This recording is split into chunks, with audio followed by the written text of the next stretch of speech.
నమస్తే అండి, ఎలా ఉన్నారు అందరూ? బాగున్నారా? నేనైతే బాగున్నానండి. మీ అందరికీ అమ్మవారి ఆశీస్సులు ఎల్లప్పుడూ ఉండాలని కోరుకుంటూ, ఇది ఒక రిక్వెస్ట్ వీడియో అండి. మన వాళ్ళు అడిగారు, ఎప్పుడు చూసినా మా భార్యాభర్తల మధ్య గొడవలు ఉంటున్నాయండి, మా భర్త నా మాట వింటలేదు, ఇంట్లో ప్రశాంతత అనేది లేదండి, చాలా బాధగా ఉంటుందండి, దీనికి ఏదైనా పరిహారం ఉంటే కనుక చెప్పనని అంటున్నారు. ప్రతి ఒక్కరూ సులువుగా చేసుకునే ఒక చిన్న పరిహారాన్ని ఈ వీడియోలో నేను తెలియజేయబోతున్నాను. సహజంగా భార్యాభర్తల మధ్య చిన్న చిన్న మనస్పర్ధలు అనేవి మామూలే, కానీ అది చిలికి గాలివాన్లా కాకుండా ఉన్నంతవరకే బాగుంటుంది.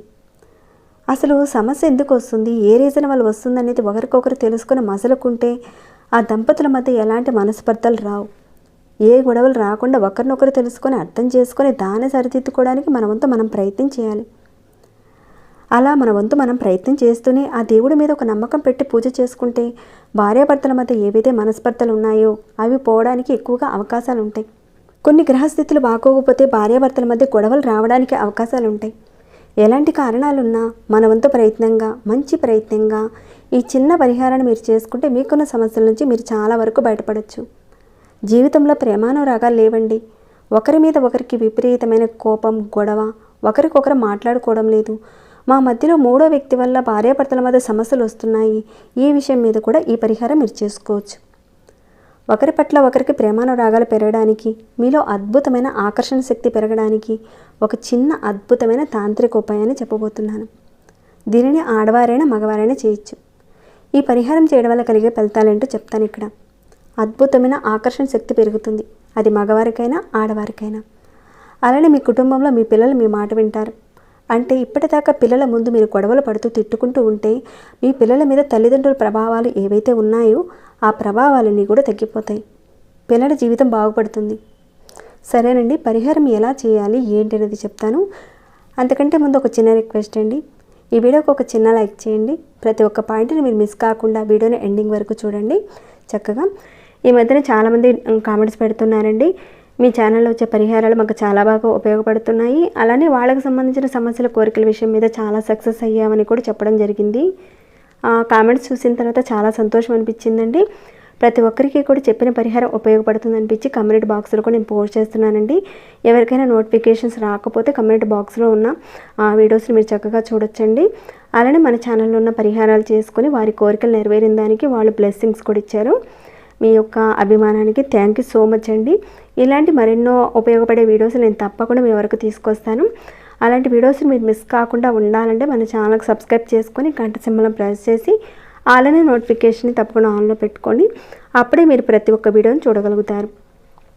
ఇక పరిహారం అనుకున్నాం కదండి, దానికని మీరు ఏం చేస్తారంటే ఇక్కడ అత్తరు అంటే గులాబీ సెంటు కావాలి. ఇది మనకి పూజా షోరూంలో మనకు 50 రూపాయలకు అమ్ముతారండి, చక్కగా తెచ్చుకోవచ్చు. ఇక్కడ గులాబీ సెంటును మాత్రం ఉపయోగించాలండి పరిహారానికి, వేరే ఏ ఇతర సెంట్స్ మాత్రం పనికిరావు. అది కాస్త తెచ్చిపెట్టుకోండి. అలానే గులాబీ రేకులు కావాలి, ఇంకా కొంచెం తేనె కూడా కావాలి. కూర్చోవడానికి ఎర్రటి వస్త్రం ఆసనానికి కావాలండి ఈ పరిహారానికి. మరి పరిహారం ఎలా చేయాలనేది చెప్తాను. ఈ పరిహారం వల్ల భార్యాభర్తల మధ్య ఆకర్షణ శక్తి పెంచుకోవడానికి, ఒకరి పట్ల ఒకరి ప్రేమానురాగాలు కలిగి ఉండడానికి ఈ పరిహారం అద్భుతంగా పనిచేస్తుంది. ఈ పరిహారాన్ని మీరు చేసుకుంటూనే ప్రతిరోజు అర్ధనారీశ్వర స్తోత్రం చదువుతూ ఉండండి. దాంతోపాటుగానే భార్యాభర్తల మధ్య విభేదాలు పోవాలంటే త్రయోదశి వ్రతం కూడా చేయండి. ఈ త్రయోదశి వ్రతాన్ని ఏ రకంగా చేయాలనేది కూడా ఆల్రెడీ మన ఛానల్లో చెప్పడం జరిగిందండి, మీరు ఒకసారి చెక్ చేయండి. మేము అన్ని పరిహారాలు చేస్తున్నామండి, కానీ ఫలితాలు రావటం లేదు, ఎందువల్ల అని ఈ మాట కూడా అడుగుతున్నారు. ఇక్కడ మనం చేసే పరిహారం పరిపూర్ణమైన విశ్వాసంతో, నమ్మకంతో ఉండి మనసులో ద్వేషము, పగ, ప్రతీకారం ఇలాంటివి లేకుండా ఉంటే మనం చేసిన పరిహారానికి త్వరగా ఫలితం వస్తుంది. ఎవరైనా ఇబ్బంది పెట్టాలని ప్రయత్నం చేసేవారు ఈ పరిహారం చేసినా పెద్దగా అయితే రిజల్ట్ అయితే ఉండదండి. మనలో ద్వేషం ఉన్నప్పుడు మనం చేసే ఉపాయాలు పనికిరావు.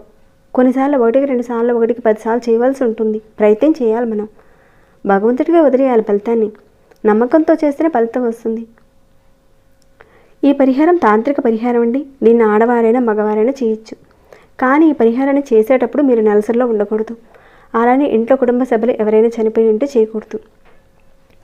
ఇక పరిహారాన్ని గురువారం రోజున చేయాలండి. ఏ గురువారం అయినా పర్వాలేదు, గురువారం రోజునే చేయాలి.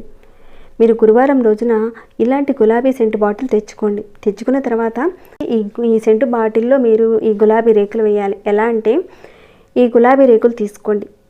వేసే ముందు 2 చుక్కలు తేనె చుక్కలు ఈ 2 గులాబీ రేకుల మీద వేసి మడత పెట్టి వీటిని సెంటు బాటిల్లో పెట్టాలి. ఇక్కడ మీరు చూస్తే అర్థమవుతుంది. అయితే బాటిల్ కాస్త పెద్దదే తీసుకోండి.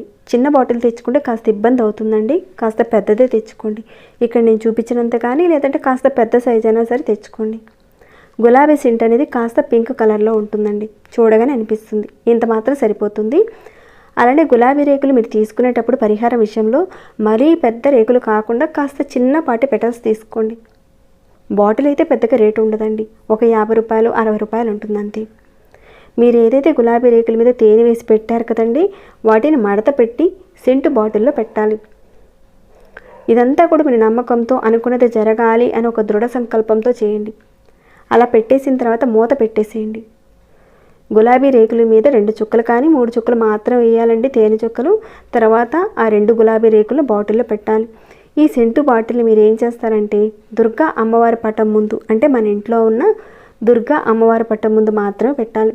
ఏ దేవత ముందు కూడా పెట్టకూడదండి. కేవలం దుర్గాదేవి పటం ముందు మాత్రమే పెట్టాలి. అలా పెట్టిన తర్వాత అమ్మవారి మంత్రాన్ని జపం చేసుకోవాలి. మీరు జపం చేసే ముందు ఎరుపు వస్త్రాన్ని కింద వేసుకొని దాని మీద మీరు కూర్చొని జపం చేయాలి. ఒక 108 సార్లు జపం చేయాలి. ఎర్రటి క్లాత్ కంపల్సరీగా వేసుకొని కూర్చోవాలండి. మీ ముఖం తూర్పు వైపుగా ఉండాలి. జపం చేస్తున్నప్పుడు ఆ ఉన్న సమయంలో మీరు గుర్తుంచుకోవాల్సిన విషయం ఏంటంటే ఈ పరిహారాన్ని మీరు సాయంత్రం 5 గంటల నుంచి 6 గంటల లోపుగా చేయాలి. గురువారం రోజున సాయంత్రం 5 గంటల నుంచి 6 గంటల లోపుగా చేయాలి. ఈ పరిహారాన్ని ఉదయం చేయకూడదండి. ఇదంతా కూడా సాయంత్రం పూట చేయాలి.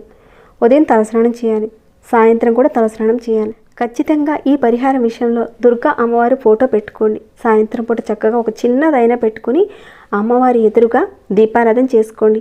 ధూపం దీపం నైవేద్యం పెట్టండి. తర్వాత సెంటు బాటిల్ అమ్మవారి ఎదురుగా పెట్టండి. ఈ పరిహారాన్ని ఆడవారైనా మగవారైనా మంత్ర జపం చేసేటప్పుడు మీరు మాత్రం ఖచ్చితంగా ఆసనం మీద కూర్చొని ఒక 108 సార్లు అమ్మవారి మంత్రాన్ని జపించాలి. అలా జపించిన తర్వాత దుర్గా అమ్మవారి దగ్గర పెట్టిన ఆ సెంటు బాటిల్ని మీరు రాత్రంతా కూడా అమ్మవారి ముందే ఉంచాలి. ఇక తర్వాత రోజున ఉదయాన్నే చక్కగా మీరు లేచి తలస్నానం చేయడం అవసరం లేదండి. తర్వాత ఆ బాటిల్ని తీసి ఎక్కడైనా పెట్టుకోవచ్చు, కబోర్డ్లో పెట్టుకోవచ్చు. ఇక ఆ తర్వాత ఏం చేస్తారంటే మీరు భర్త భార్య ఎవరైనా సరే ఏ రోజైనా సరే మీరు వారితో మాట్లాడేటప్పుడు, అంటే భార్య కానీ భర్త కానీ మీరు వారితో మాట్లాడుతున్నప్పుడు ఈ సెంటుని మీ డ్రెస్సుకు కొంచెం రాసుకోండి. దీంట్లో గులాబీ రేకులు వేసాం కాబట్టి కొద్దిగా తీసుకొని బట్టలకు ఎక్కడైనా సరే రాసుకోండి. అలానే మరొక పని కూడా చేయాలి. మీ బొడ్డు పైభాగంలో, నాభి పైభాగంలో కూడా కొద్దిగా సెంటు రాసుకోండి. ఆడవారైనా మగవారైనా ఎవరైతే సమస్యలతో బాధపడుతున్నారో వారు మాత్రమే చేయాలి. సమస్య లేనివారు చేయనవసరం లేదు. ఇలా చేయడం వల్ల మీరు మీ బట్టలకు కొద్దిగా రాసుకోవడం వల్ల ఎవరైతే ఆపోజిట్ వారు ఉన్నారో, అంటే మీరు ఇష్టం లేకుండా భార్య కానీ భర్త కానీ ఎవరైనా ఏదైనా గొడవలు అయ్యి అనవసరంగా నెగిటివ్తో ఉండి మిమ్మల్ని ఇబ్బంది పెడుతుంటే మీకు వాళ్ళు అనుకూలంగా మారుతారు. ఇక్కడ ఒకటి గుర్తుపెట్టుకోవాలి. ఈ బాటిల్ మీరు ఎప్పుడైనా సరే స్నానం చేయకుండా అంటుకోకూడదు. స్నానం చేసిన తర్వాతనే ఈ బాటిల్ని అంటుకోవాలి. స్నానం చేయకుండా అంటుకుంటే అది పనికిరాదండి. మళ్ళీ తిరిగి మీరు ఈ ప్రాసెస్ చేయవలసి ఉంటుంది. ఇందులో ఉన్న నియమం అయితే ఇదండి. నార్మల్గా బయట దొరికే సెంటుని తెచ్చుకొని రాసుకుంటే ఫలితం రాదండి. ఇక్కడ మీరు ఏం చేశారు, గులాబీ రేకుల మీద కాస్త తేనె చుక్కలు వేసి గులాబీ సెంట్లో పెట్టి అమ్మవారి ముందు పెట్టారు. అమ్మవారి యొక్క శక్తి దీనిలో ఉంటుంది. ఆ సెంటు బాటిల్లో ఈ గులాబీ రేకులను అలానే ఉంచండి. దానికి ఉన్న శక్తి మనకు పనిచేస్తుంది. ఇందులో ఒక అద్భుతమైన విషయం ఏంటంటే ఈ పరిహారాన్ని మీరు చేయడం వల్ల ఒకరి మీద ఒకరికి ఆకర్షణ శక్తి పెరుగుతుంది. అలానే ప్రేమానురాగాలు పెరుగుతాయి. కుటుంబంలో ఉన్న వ్యక్తుల మధ్య మీ మీద నెగిటివ్గా ఉన్నవారు మీకు అనుకూలంగా మారుతారు. ఈ పరిహారాన్ని ఆడవారైనా మగవారైనా చేయొచ్చు, కానీ ఒకరు చేసి ఒకరికి ఇవ్వకూడదు. అంటే మీరు దీన్ని తయారు చేసి అమ్మవారి దగ్గర పెట్టి పూజ చేసి మరొకరి చేతిలో పెట్టకూడదు. దీన్ని మీకు మీరుగా చేసుకొని మీకు మీరుగా ఉపయోగించుకోవాలి. ఇది గుర్తుపెట్టుకోండి. అంటే మా అమ్మాయికి ప్రాబ్లంగా ఉందండి, నేను చేయవచ్చా అంటారేమో. ఎవరికి సమస్య ఉంటే వాళ్ళు మాత్రమే చేయాలి. అలా చేయలేని పక్షంలో చేసినా కానీ ప్రయోజనం అయితే ఉండదు. ఇది చాలా చిన్న తేలికైన తాంత్రిక పరిహారం అండి. ఇలాంటి విషయాలు చాలా ఉన్నాయండి. ఒకసారి మీరు తెచ్చుకున్నారు, చేశారు, సెంటు బాటిల్ అయిపోతే మళ్ళీ చేయండి. ఇప్పుడు చెప్పుకున్న ఈ పరిహారంతో పాటే ఇప్పుడు నేను ఇందాక చెప్పిన విధంగా త్రయోదశి వ్రతాన్ని చేస్తూ ఉండండి. అతి తొందరలో భార్యాభర్తల మధ్య గొడవలు కానీ ఏవైతే ఉన్నాయో అవన్నీ కూడా చాలా తొందరగా తీరిపోయే అవకాశాలు ఎక్కువగా ఉంటాయి. తర్వాత మీరే చెప్తారు చాలా మంచి పరిహారం చెప్పారని. తప్పకుండా ట్రై చేసి చూడండి. చూసి మీ యొక్క రిజల్ట్ని అతి తొందరలో నాకు చెప్పండి. ఇక ఈ వీడియోని ఇంతటితో ముగిస్తున్నాను. ఇంకేమైనా డౌట్స్ ఉంటే అడగండి, రిప్లై ఇస్తాను. మరి ఈ వీడియో మీకు నచ్చిందండి? నచ్చితే కనుక ఒక చిన్న లైక్ చేయడం మాత్రం మర్చిపోకండి. ఇంకా సబ్స్క్రైబ్ కాకుండా ఉంటే మన ఛానల్కి సబ్స్క్రైబ్ చేసుకొని ప్రతిరోజు మన ఛానల్లో ఉన్న వీడియోస్ని చూస్తూ ఉండండి. మరొక భక్తి వీడియోలో మళ్ళీ మిమ్మల్ని కలుసుకుంటాను. అంతవరకు సెలవు.